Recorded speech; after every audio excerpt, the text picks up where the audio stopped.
Bonjour et bienvenue sur ma chaîne ici Crypto Momo pour l'actualité crypto du 16 février. Donc tout d'abord, on va commencer avec le cours des cryptos qu'on voit qui a énormément augmenté durant les dernières journées, dernières heures. Donc on a quand même à peu près tout dans le vert en ce moment, avec un Bitcoin là qui est en hausse de 7,5%, Ethereum 5,34%, BNB 3,84%, Avalanche donc qui est up aussi de quelques pourcents. On est à peu près up partout. On voit que des stablecoins dans le rouge, donc c'est des très bonnes performances pour le tout. Donc le Bitcoin qui augmente énormément et qui gagne en fait de la dominance, même il gagne un point de dominance par rapport au marché. Donc le Bitcoin qui augmente énormément. Donc c'est plutôt un bon marché pour les cryptos et je pense que si vous étiez si vous aviez de l'argent investi dans les cryptos, vous avez pu le constater avec votre portefeuille qui a augmenté de peut-être 6, 7, 8% durant les dernières 24 heures. Alors ensuite, voilà une des raisons qui, je pense, va contribuer à l'augmentation du Bitcoin. Donc on voit que suite aux Ordinals, qui sont des premières NFT sur le réseau du Bitcoin, on a pu constater une forte augmentation donc de ces transactions et du volume d'achat de ces ordinals et d'inscriptions pour ces ordinals. Et aujourd'hui, on a les boards Ape d'Ethereum qui sont en train de migrer. Alors, c'est pas le projet en général qui est en train de migrer, mais c'est des gens. Donc, c'est des gens qui sont en train de migrer. Donc, ils ont brûlé leur NFT sur l'Ethereum pour la transférer sur le réseau Bitcoin. Donc, comment il a procédé? En fait, il a brûlé donc sa NFT, il s'appelle Jason Williams, et il a retiré donc son NFT de Bored Ape Yacht Club, le NFT numéro 1626, pour le migrer vers Bitcoin. Donc ça valait 108 Ethereum. Donc ce qu'il a fait, c'est vraiment voilà, donc il l'a burn, il a utilisé une application qui s'appelle Teleburn pour pouvoir donc burn sur Ethereum et le recréer sur le réseau Bitcoin. Donc ça, c'est assez nouveau, je trouve. Puis ça montre que maintenant qu'on peut avoir des NFT sur Bitcoin, il y a des gens qui vont vouloir les avoir. Si moi je suis crypto maximaliste, par exemple Bitcoin maximaliste, ben, il n'y a aucune raison que je garde mes NFT sur un autre réseau que le Bitcoin. Donc ça pourrait créer un engouement pour les NFT sur le réseau Bitcoin et voir le prix du Bitcoin augmenter, peut-être siphonner de la liquidité d'autres projets ou créer une hausse du prix du Bitcoin et en menant tout le reste avec lui à la hausse. Ensuite, on va parler donc de la caution de Sam Bankman-Fried, donc l'ancien PDG de FTX. Donc, on a découvert c'est qui les deux co-signataires qui ont signé avec lui donc pour sa caution, et on découvre donc que c'est Larry Kramer, qui n'est autre que l'ancien doyen de la faculté de droit de l'université de Stanford. Il s'est porté garant donc pour 500 000 dollars et le second, il s'appelle Andreas Papke, chercheur au sein de l'université de Stanford, et il a contribué à hauteur de 200 000 dollars. Donc, ces noms-là, eux, comment ils se défendent, ils disent que c'est des amis et que les parents de SBF, ben, ils étaient venus à leur aide. Donc, c'est Larry qui disait qu'il a été confronté au cancer et que c'est les parents de SBF, Joseph et Barbara Bankman-Fried l'ont énormément soutenu, et donc il leur rendait justement l'appareil et qu'il a rien à voir et qu'il ne prend pas position donc dans cette affaire-là. Alors, ensuite, on voit qu'il y a un grand gagnant en ce moment, donc des tokens qui augmentent beaucoup. Puis c'est tous les tokens reliés aux places de marché des NFT qui sont en train de fortement augmenter. Donc, ben, là, il y a eu Blur récemment, on en a parlé hier dans la vidéo, où il y a eu un gros airdrop avec plusieurs milliers de dollars à la clé. Donc, et il y a aussi, donc, on a vu l'augmentation et l'intérêt de ces, pour ces tokens-là. Donc, le token Blur, mais on peut voir que les tokens reliés à OpenSea et LuxRare, ils ont connu une augmentation de près de 180% depuis le début de l'année. Donc, ça, c'est dû au regain d'intérêt pour les NFT. Il y a une augmentation du volume là-dedans. Et ça fait que ces échanges-là, ben, leur token prend de la valeur vu que ben, ça paye pour les frais de transaction, etc. à chaque fois qu'il y a un échange ou une vente de NFT. Donc, ça, c'est une narrative qui est intéressante pour les crypto-monnaies et qui pourrait être amenée à augmenter. Plus on va aller vers le bull run et plus on va commencer à avoir du gain d'intérêt pour tout ce qui est NFT. Ensuite, Binance, qui se prépare donc, à régler ses litiges avec les SEC à coups de gros sous. Donc ils sont en train d'engager et de se préparer pour, la tout ce qui est régulation. Donc, ils ont engagé énormément de monde. Ils ont engagé des ex-sénateurs, des agents des GAFI, des enquêteurs criminels du Trésor américain, des, ex-conseillers du FMI, des anciens ministres de l'économie du Brésil et de l'ex-président de la Banque centrale. Donc, une équipe d'experts, pour, voilà, donc, pour se préparer à tout ce qui est conformité, à combattre la SSI et pour être, en fait, dans les normes, hein, ce qu'ils font, moi je trouve que c'est pas mauvais, c'est juste pour, montrer que, ben, ils sont prêts à être réglementés, qu'ils sont prêts à aller, vers une régulation et ils se préparent avec des équipes, spécialisées dans le domaine et encore une fois, ça montre le sérieux de Binance, dans le monde des crypto-monnaies. Ensuite, il y a un échange qui se démarque en ce moment, de tout le reste et c'est Bitgate. Donc Bitgate, c'est un nouvel échange qui permet de trader, plusieurs, crypto-monnaies qui listent en fait, plein de cryptos super intéressantes. D'ailleurs, c'était les premiers à lister Blur, donc sur lequel il y a eu l'airdrop dont on vient de parler. Donc c'est un échange assez intéressant, Bitgate, qui a connu une augmentation de prix, énorme durant les dernières, semaines. Donc c'est un des échanges montants et il y a beaucoup de monde qui en parle. Moi, je vois beaucoup de vidéos d'influenceurs qui parlent de cet échange et qui investissent dedans.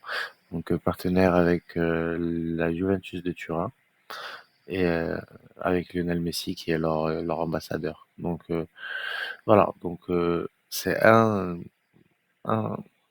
une plateforme qui, je pense, va peut-être se démarquer dans les prochains mois.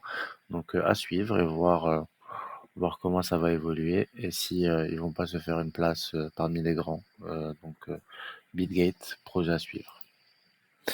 Alors l'USDT grand gagnant du drama de ce stablecoin, donc avec la chute du BUSD et les fermetures de Paxos qui n'aura plus le droit de créer de BUSD, ben, ça a créé une peur. Il y a aussi hier on a entendu parler de la SEC qui pense attaquer à Circle et Kraken pour leur USDC.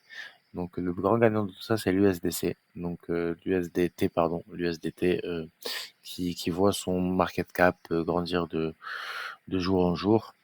Donc le marché du BUSD, il a chuté de 15 milliards de dollars au cours des derniers jours suite à l'offensive des services financiers des États-Unis de New York et de la SEC contre Paxos.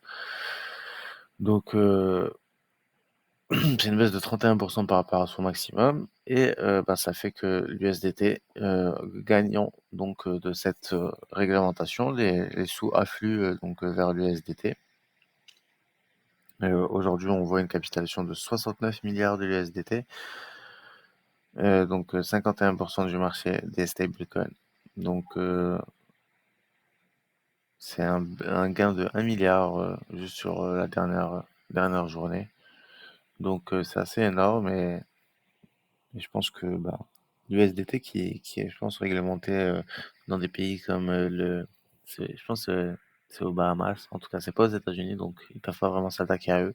Donc les gens ils préfèrent mettre leur argent en USDT en ce moment, en attendant de voir ce qui va se passer aux États-Unis. Voilà, donc il y a cet analyste ancien analyste euh, pour de grandes banques, donc qui prédit que le Bitcoin va peut-être monter à 56 000 dollars. Donc il s'appelle Martin Schwartz et selon ses analyses, on se dirige vers les 56 000 dollars. Donc ici, voilà. Donc il dit que si on va se comporter comme en 2020, où on est monté de 20 000 à 40 000, et il pense qu'on va monter vers 56 000. Donc ce monsieur, c'est pas n'importe qui, c'est vraiment un trader qui a travaillé dans de grandes banques et il dit que ça va suivre le Nasdaq qui est en train de break et qui risque de remonter fortement.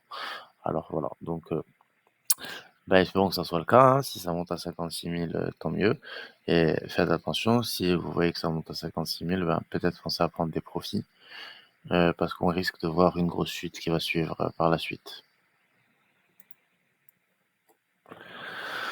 Alors après on a Hong Kong, qui inaugure leur premier tokenized green bond, donc bon, vert, tokenisé, donc c'est une première dans le monde et voilà, donc Hong Kong en pionnier qui se lance, là-dedans, donc ça suit, la trame de tokenisation de tous les actifs dans le monde dont parle BlackRock. Donc, les premiers qui se lancent là-dedans, c'est Hong Kong et c'est censé être plus vert et ça leur permet de produire de façon automatisée des bons qui produisent 4% d'intérêt en partenariat avec donc, le Crédit Agricole et HSBC et Goldman Sachs. Donc, ça commence, on voit que la digitalisation quand même des actifs financiers est en train de prendre place et ça ne serait tardé qu'on voit une adoption massive du monde entier dans ce type de produit, poussant l'adoption des crypto-monnaies et de la blockchain toujours vers le haut.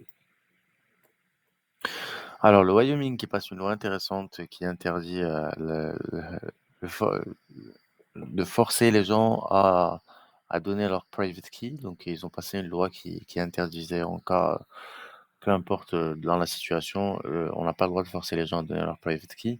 Donc ça, c'est intéressant. Je trouve que c'est une bonne chose. Ça permet de garder la privacy. Donc, les gens ils peuvent garder leurs éléments privés. Mais ça montre encore une fois que on commence à avoir des lois, des régulations toujours plus reliées aux crypto-monnaies. Et encore une fois, c'est des bons signes d'adoption. Donc des fois, on va avoir des régulations qui nuisent, des fois, on va avoir des régulations qui nous permettent d'avancer. Peu importe la régulation, tant qu'on régule, c'est une avancée. Moi, pour moi, ça veut dire que ça se démocratise, que ça permet l'adoption de masse, et on voit qu'il y a de plus en plus de lois qui passent par rapport à tout ça. Donc ça, c'est une loi que je trouve intéressante. Ça montre qu'on commence à s'intéresser à des éléments auxquels on n'aurait jamais pensé il y a 1 ou 2 années en arrière. Donc voilà, avec le Wyoming et le Texas, tout ça, c'est des États qui sont très pro-crypto et on voit que eux, ben, ils sont assez pionniers là-dedans. Alors, bon, bah, en Angleterre, les ATM Bitcoin dans le communautaire de l'Angleterre, donc ils sont en train de demander de fermer les ATM Bitcoin, en Angleterre et ça, c'est parce que, les sociétés qui produisent ces ATM, bah, ils ne sont pas enregistrés, ils sont pas régulés, donc ils leur demandent de s'enregistrer, auprès des autorités de conduite financière et pour l'instant, c'est pas le cas, donc ils leur ont demandé de fermer. On va voir comment ça évolue. Pour l'instant, ils les ont pas fermés, ils leur ont juste envoyé des lettres qui leur demandaient de fermer. Donc, faudrait voir comment ça évolue. Donc, pour l'instant, les opérateurs s'enregistrent toujours pas. Donc, faut voir qu'est-ce qu'ils vont faire. J'espère qu'ils vont s'enregistrer. Voilà, il faut aller de l'avant.